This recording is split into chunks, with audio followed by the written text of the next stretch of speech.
Practice and procedure committee ने justice Naeem Akhtar Afghan को bench में शामिल कर लिया। चीफ जस्टिस काजी फायज ईसा ने जस्टिस मंसूर अली शाह का नाम तजवीज़ किया और उनके इजलास में शिरकत न करने पर जस्टिस नईम अख्तर को शामिल किया गया है। और फिर यह है कि जस्टिस नईम अख्तर अफगान की शमूलियत से 5 रुकनी लार्जर बेंच मुकम्मल हो गया है। और फिर यह है कि ये 63A केस की समाअत 11:30 बजे यानी कि चाय के वक्फे के बाद करेगा। और प्रैक्टिस प्रोसीजर कमेटी का इजलास आज सुबह 9 बजे हुआ।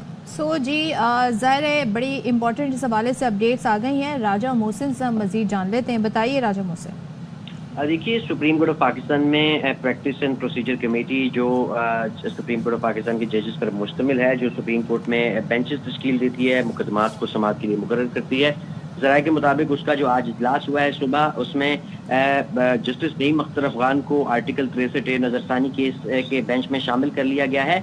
ज़राए का ये कहना है कि चीफ जस्टिस काजी फायज ईसा की जानिब से इब्तदाई तौर पर जस्टिस मंसूर अली शाह का नाम तजवीज़ किया गया और जस्टिस मंसूर अली शाह की कमेटी इजलास में शिरकत न करने पर जस्टिस नईम अख्तर अफगान को बेंच में शामिल कर लिया गया है। ज़राए का ये कहना है कि अब ये बेंच क्योंकि मुकम्मल हो गया जस्टिस नईम अख्तर अफगान की शमूलियत के बाद और 5 रुकनी लार्जर बेंच अब दिन 11:30 बजे आर्टिकल 63A नजरसानी केस की समाअत करेगा। और इस सिलसिले में गुज़िश्ता रोज जो समाअत थी वो मुमकिन नहीं हो सकी थी क्योंकि जो ऑथर जज हैं मरकजी केस के जस्टिस मुनीब अख्तर, उन्होंने जो है वो इस कल केस की समाअत के लिए वो कमरे अदालत में नहीं आए थे और उनकी जानिब से प्रैक्टिस एंड प्रोसीजर कमेटी की तश्कील 9 पर कुछ सवालात उठाए गए थे, तहफ़्फ़ुज़ात का इजहार किया गया था। फिर गुज़िश्ता रात एक और ख़त भी उन्होंने रजिस्ट्रार सुप्रीम कोर्ट को लिखा था जिसमें गुज़िश्ता रोज के हुक्मनामे को गैर कानूनी करार दिया गया था जो कल की मुख्तसर समाअत का था।